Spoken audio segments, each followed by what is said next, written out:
What's up, everyone? Welcome. This is Peter Axisokov, and welcome to another episode of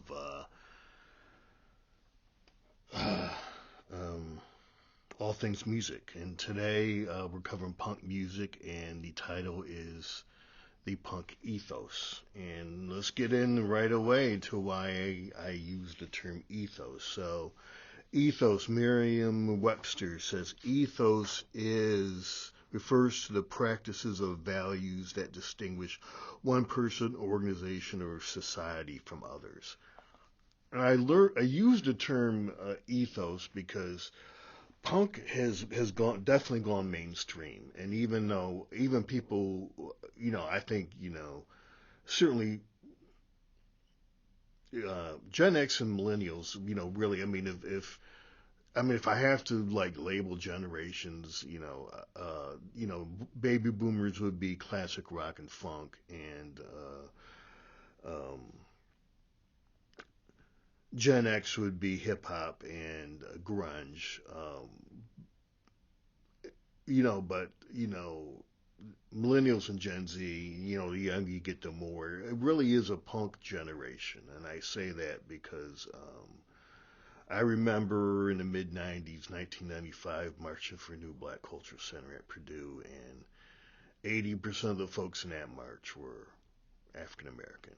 And, after George Floyd, we see these videos from city after city, and half of the folks out there are white. And so, I mean, it's a different thing. It's a different generation. I mean, punk has always been down and for against the establishment and against oppression. And so, yeah, when it comes to Gen Z and millennials, punk has gone mainstream, and whether you listen to punk or not, uh, at least for the younger Americans, it's gone mainstream. And if you look at what's going on in Iran and China, um, and go back to the Arab Summer a few years ago with their protests, I mean, it's definitely fighting the power. That's punk. So what are the origins of punk? I mean, I think in classic rock I talk about this a little bit and talk about classic rock comes out of, well, some of it comes out of the blues, but punk is squarely rooted out of rockabilly, which kind of comes out of country music. I mean, rockabilly is a little rowdier version of country music, and really, I mean, Elvis is you think about ain't nothing but a hound dog. That's not really country, but it kind of is. But it's a rowdier country. That's rockabilly, and so it starts with rockabilly, and then you have the garage band scene in the early '60s, and um, uh, I mean, Gloria, Hang On, Sloopy. I mean, those are kind of garage bands, and I'm thinking differently than obviously Apple and their garage band. But it really starts to take the first inklings of punk come out of Detroit in the late '60s. MC5. I mean, go to YouTube and just type MC5 live. I think it was at Wayne State University where they did a concert. That's straight punk. Straight punk. They had a very good guitarist at the time.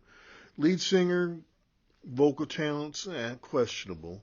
Um, but out of Detroit as well. But still a great band. Going back to MC5, still a great band. They were a great live band. Still, I mean, um, and then you had the Stooges, who started off kind of Beatlesque and got very punk as they went along. And interesting,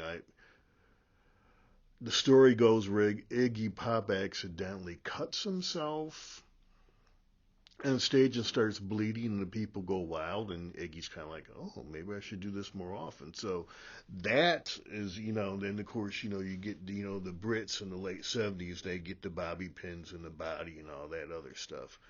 Um, so yeah, and then and another influence going on at this time is out of Detroit is also Alice Cooper. So Alice is out of the Phoenix area, goes to LA. They're like, what the hell is this? We can't. you know, where's this coming from? And he goes to Detroit and fits right in. But so then you have that, and then in the late '70s, you have obviously the Sex Pistols coming out of uh, Great Britain, England, and you have the Ramones coming out of New York City, and you got CBGBs, which is the punk, scene, the punk club there in New York, the famous punk club. So that's kind of in a nutshell, where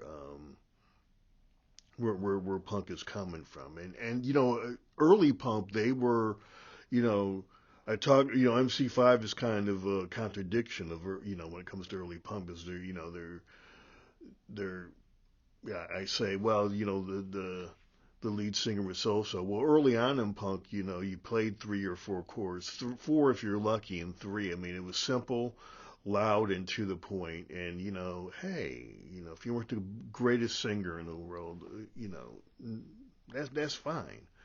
Um, but that's evolved, and now these punk bands can play, and some of the rhythm guitar and the lead guitar that these punk guitarists are doing are amazing. So for me, in many ways, punk is I kind of call it white blues because I mean blues was black folks, verbalizing, protest to the segregated Jim Crow South. And in Chicago, I mean, Chicago was no cup of tea in the 40s, the 30s, 40s, and 50s. I mean, you were black folks were segregated into the worst neighborhoods there. So but there's that rebellion, but there's also sexual expression and everything else going on in the blues. In many ways, punk is white blues.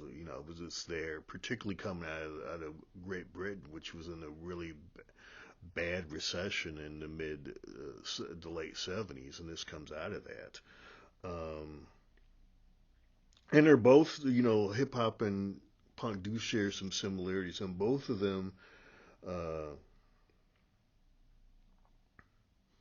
come out of this back to basics. I mean, hip hop, was sampling and rapping over someone else's beat and song, and uh, punk was based on getting some cheap drum set, a cheap bass, and a really cheap guitar. I mean, you weren't playing Fenders or Gibsons. I mean, you went to the pawn shop and got your guitar, and that's how you played it. And so, um,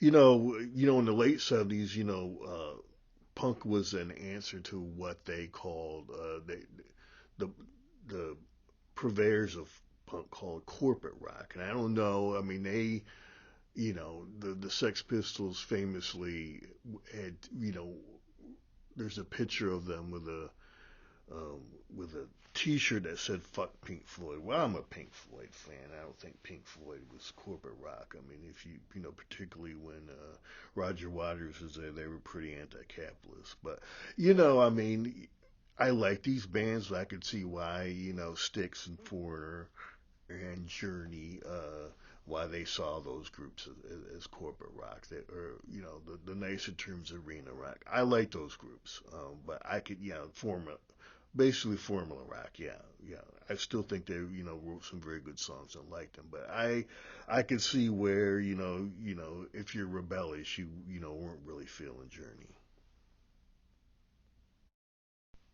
Hip hop started off as a really bare bones genres. And that's always been their appeal. And they've for the most part have stuck to that. I mean, Ye gets definitely at times gets away from being bare bones in his music, but for the most part, hip hop is still pretty bare bones. And coming out of that, you have folks who wanted to make money, in the early '80s, former punk acts. I mean, Billy Idol, and Blondie, they did new wave. They were still kind of edgy though. Certainly Billy Idol was, but so new wave is sort of punk with synths and mixed in with disco a little, but still edgy. And so that came out of punk. So what do I love most about punk? Well, everything I love about punk, if you listen to Go-Go's, it's there. I love, of all the rock drummers, I love the Go-Go's drummers. You know, when the Go-Go's started performing, they barely knew their instruments, but they really got, I mean, two great guitarists. And, you know, um, even compared to classic rock, these really good punk guitars, they have these really intricate rhythm guitar stuff going on, and then you have the lead guitars doing rhythm and solo, then rhythm, and then solo, sort of in the Pete Townsend um, uh, Keith Richards vein of things. And so that's what I love. But the other thing I love about punk is a really nasty, gnarly bass. Joy Division sort of, brings to mind of that. And, the Go-Go's also had a great bass player. And then when you have that gnarly bass and a good punk bass player, and you have a good punk drummer, and then they just have this dialogue between them, and then you throw in the great guitars, and it's just kind of magical. And the Go-Go's had what, 3 albums. The last album wasn't the best, but the first 2 albums were amazing. And people think of Go-Go's as a pop group. Well, they're punk, but they were just filthy nasty with what they could do on their as musicians. I mean, they're lyrically, they may not have been, as rebellious as other punk groups, but they knew their chops, they knew their instruments very well, and they were good at it. So I keep going back to the Go-Go's. I mean, they essentially got into the Rock and Roll Hall of Fame. I think in the last 3 years, off of really only 2 albums, but that last album, the drugs had kicked in and it wasn't the best. So that says something right there when you get into the Hall of Fame and the Rock and Roll Hall of Fame like that. So, the charging, aggressive drums, that nasty bass, and they went from the aggressive chords, and sometimes one guitarist in a punk band's doing the aggressive chords from early punk, and then the other guitarist is doing the intricate stuff that I also love in punk. I alluded to earlier about the interplay between hip hop and punk. I mean, they're both, as I said earlier, really bare bones type of genres. They both did not come from the suburbs, did not come from the rich folk. They came up from the people. And one of the things I find interesting is I was, curious, because I don't go to many, even though I love hip hop, I don't go to many hip hop concerts. So I was curious, because, how do they really put on a good show when you have a DJ and it's basically recorded music? You don't have live musicians. And surprisingly, a lot of the hip hop artists borrow heavily from punk artists. You got the sort of the slam dancing, diving in the crowd, and the aggressive. I mean, hip hop is a lot more danceable than punk, but I mean, between James Brown and Michael Jackson and Prince and Chris Brown and there's only so many dance moves about the human body can do, and between the four of them, they took up a lot of that. And so so the hip hop acts kind of really kind of, at least some of them, borrowed heavily from punk. The main one who comes to mind, of course, is Travis Scott, and it kind of went tragically, I believe, where the people got crushed to death. I mean, I believe that was Houston, his hometown, and so tragic, but hopefully, I mean, you plan better for that, and try to make it so that doesn't happen again. So recently, there's been a movement called Afro-Punk, and try to wrap my head. I've seen the term before, and I think New York has an Afro-Punk fest, and so I'm like, what is Afro-Punk?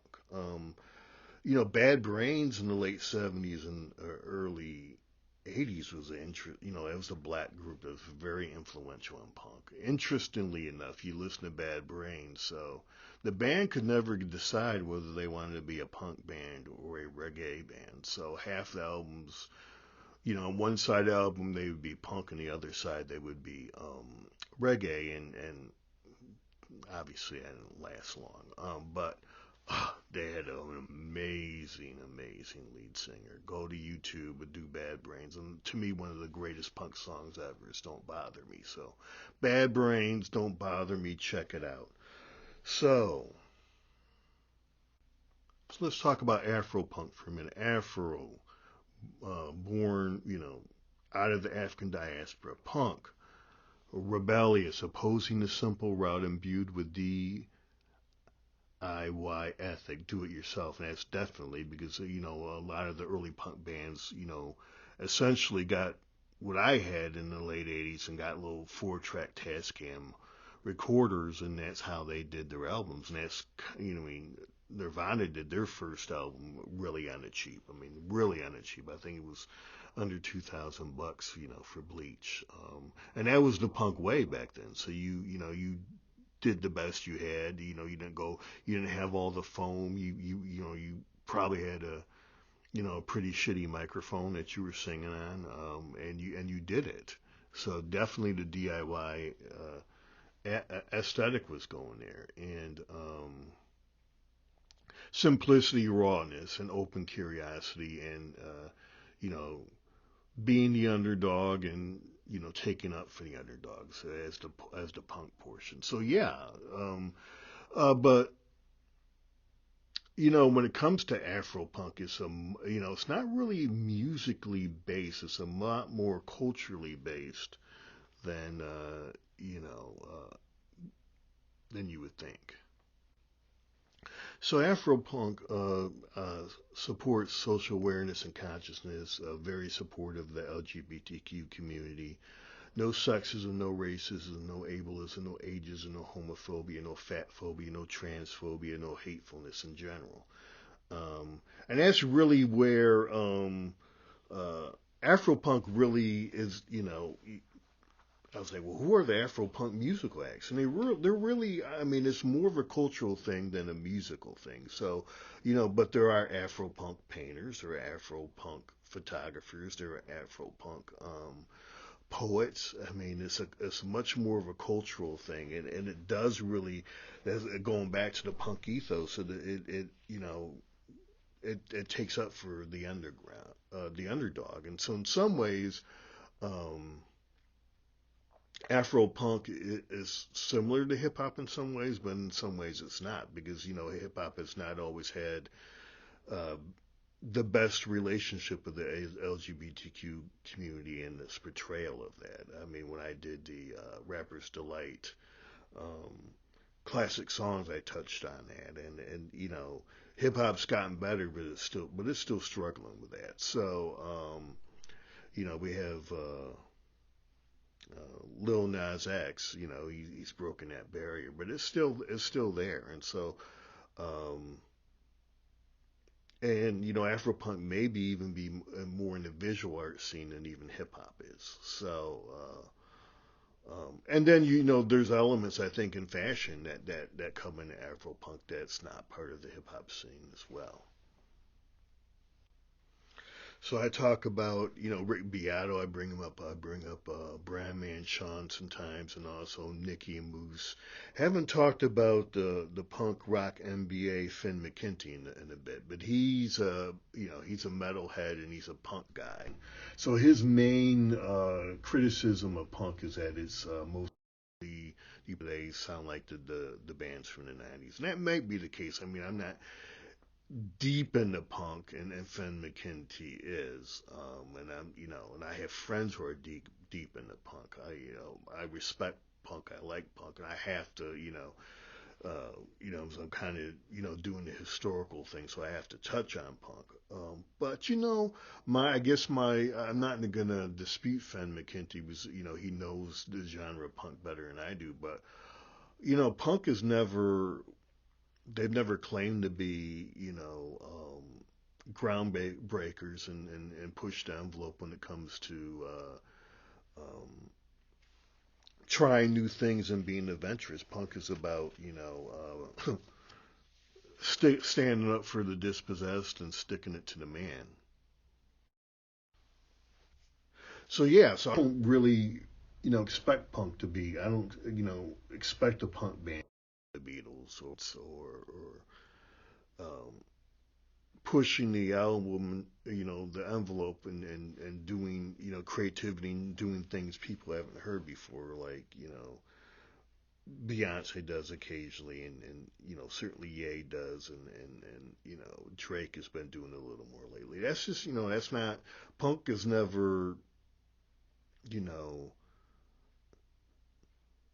that's not their calling card. I mean, that's not why it was created. That's not what they say they're about. So, I mean, I'm cool. I'm cool with punk. Someone needs to say it, and punk.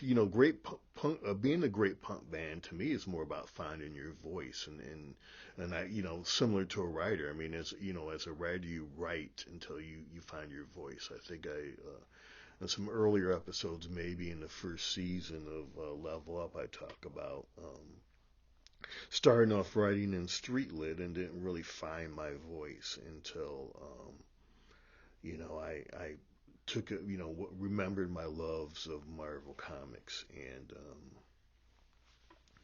Star Wars.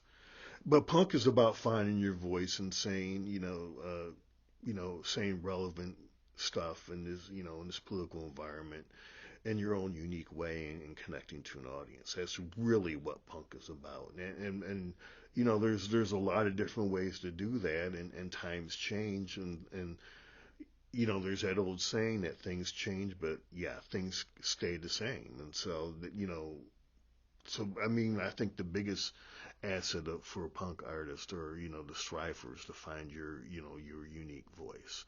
The other aspect I really love about punk is what I call the mashups. I mean, Nirvana took classic rock and punk and kind of, created something really unique out of it. I mean, grunge in itself, I mean, if you listen to, Pearl Jam and Alice in Chains and all those cool groups. I mean, they're more rooted, most of them are more rooted in classic rock and a good critique on classic rock, with the sexism, but more a much more politicized classic rock. But they do things in their own way. You're not getting, all the guitar solos. So it's punk in that because you're not getting 3 or 4 minute guitar solos or what hardcore punkers would call it, noodling on the guitar. Um, but yeah, that's what I love. My punk. Something else. With a dash of punk. Essentially, Olivia Rodrigo. That her. There's she'll throw a little dash of punk here and there in her songs, and she's really good at it. And I mean, essentially, Billie Eilish, in my opinion, is as a punk artist, played the synths. I mean, she certainly has the punk look, but when you listen to her lyrics, it's pretty. There's a yeah, I could see a punk band covering those songs and making them gnarly and nasty because I mean some of the same themes are going on.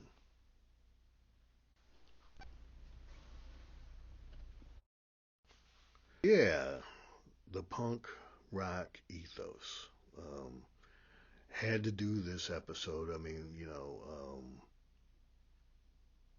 punk is mainstream now, as I, talking about in the protesting and just the whole political mindset, with Gen Z and millennials and how, they view climate change and how they view race and how they view gender and transgender issues. This is all very, I mean, and of course, you have a lot of Gen X and baby boomers like, what the hell is going on? What's wrong with these young kids? Hey, I mean, this is what punk is all about. And for folks under 40, you know, I mean, it's two very different worldviews. And you look at, folks under 40, their worldview and their values, line up very closely to punk. Um, so, they're not, uh, going to use Molotov cocktails to, overthrow the system. They're just going to overwhelm the system with numbers because, first generation with social media, and they've kind of sort of developed a lot more shared values than other generations before, and a lot of those values are you know, embedded in punk.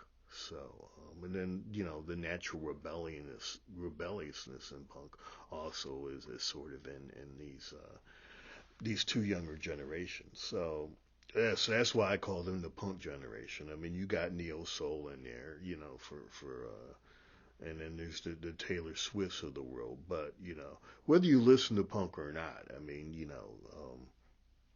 the drum beat for these younger generations, has a punk drum beat, and it's rebellious, and we're gonna do things our own way. So thanks for coming through. Had to do this episode. I'm glad. Needed to happen. Uh, I'm continuing to explore punk myself. And so yeah, hit that like button, subscribe to the channel. I got 4 albums on all the streaming services, also here on YouTube. I also have some pretty cool playlists where I group my songs by theme, topics, whatnot. Check those out. And go to Amazon. Got 2 science fiction fantasy novels and 1 novella. If you're KDP, what's that? What's KDP? Kindle. The Kindle program. I'll just call it the Kindle program, where you pay, a certain amount of money a month, and then you get to read all the ebooks you want. Well, hey, check me out. But anyway, I appreciate you coming through. Appreciate your support, and I will see you next episode.